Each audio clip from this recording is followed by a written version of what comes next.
Hello, in this episode I'm going to be looking at Mr. Jack, a short two-player game of deduction. In Mr. Jack, one player takes on the role of Jack the Ripper, who has disguised himself as one of 8 characters in the town of London. Their opponent's mission is to identify which of the 8 characters is Jack the Ripper and apprehend that piece. So in the case of Mr. Jack, there are 3 points I wanted to make on rule writing and the presentation of rules. The first point is how you decide what to include in the rulebook. In general, I would say that a rulebook should contain all the information needed to be able to play the game. Sometimes including pictures and descriptive text can assist the player in learning and understanding the game, and there's definitely a case to be made for including that in specific situations. However, there are also some inclusions in the rulebook that I don't think are necessary.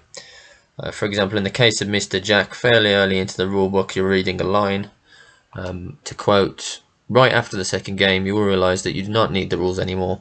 We wish you a lot of fun." As polite as this entry is, it doesn't give the player anything. It doesn't teach them anything. It doesn't alert them to anything. If it's true, the player will be aware of it and they won't need to be told, and they probably won't be reading this sentence at that point anyway.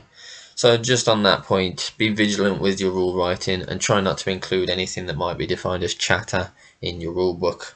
Not fluff, I mean specifically talking to the player in a sort of casual way, unless it conveys some information, in which case it's usually better to actually write out the rules and allow the player to read those. The second point I'd like to make is on iconography.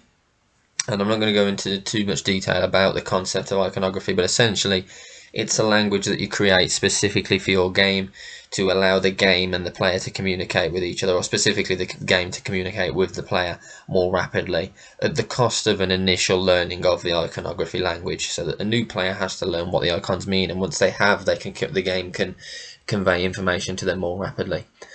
In the case of very simple games, I think it's always worth considering whether you need icons. In this game we have 8 unique characters and each character has a unique ability. On their cards they just have an icon representing that ability, which then you then reference to the effect entry in the rulebook. The concern I have with that is there was no need, essentially.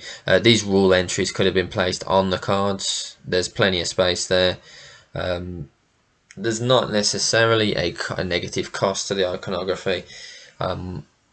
It's easy to learn the icons and read the rulebook, but it's even easier to just read the rules, and if the rules are on the cards you could just read the rules.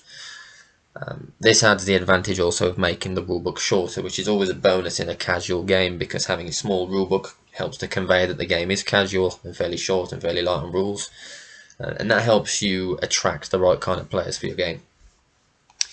And then the third point, which is similar in regards to making the rulebook bigger than it needs to be. Almost 20% of this 5-page rulebook is FAQ. I'd say about 18%, quite a large section is FAQ. I've had a quick read through these questions, and it seems to me that a lot of these questions, any player that was looking for the answer to these questions would go to the actual rule entry. For example, questions about movement, you would go to the movement entry in the rulebook. It doesn't make sense to me to place an FAQ that the player is going to only reach after first looking at the core entry, when you could have just put the answer to the question in the core entry. So consider where players are going to go to seek the answer to their questions. If you've identified a question that is frequently being asked, consider whether it's niche enough to warrant an FAQ entry, or whether it sits close enough to the core rules that you can actually just clarify in the way that you write the core rule how that situation should play out. You always want the answer to a player's question to be where they first look, and there's a lot of variation in how different players and different types of player look for rules, but there is also quite a high degree of consistency in that, for example, if they're looking for a rule regarding shooting, they're going to go to the shooting section and not the receiving damage section, because the shooting section would be more specific. There is one strong advantage to FAQs, which is player comfort with the rules. Players need to be as confident as possible that they're playing the game correctly, Otherwise, it undermines the experience that the game delivers if a player feels like they're not really sure if they've played it the way it should have been played. And FAQ entries can really help for that if the player feels like they're in quite an unusual situation where they can find a specific question and a specific answer rather than having to make some degree of an assumption based on the core rule writing. You tend to find, or at least I tend to find in most cases, there is usually a way you can write the core rule that clarifies that specific scenario, just using a few words and just ordering the words correctly. But there will be cases where really niche occurrences do need an FAQ entry. In the case of this game, I think it was more a case of making sure players were extra comfortable. But I think the downside is that it's made the rule book bigger than it needs to be. And it also has put answers to questions in places where they probably wouldn't be searched for initially. So that's a little look at Mr. Jack. It's quite a commercially successful game as far as I'm aware.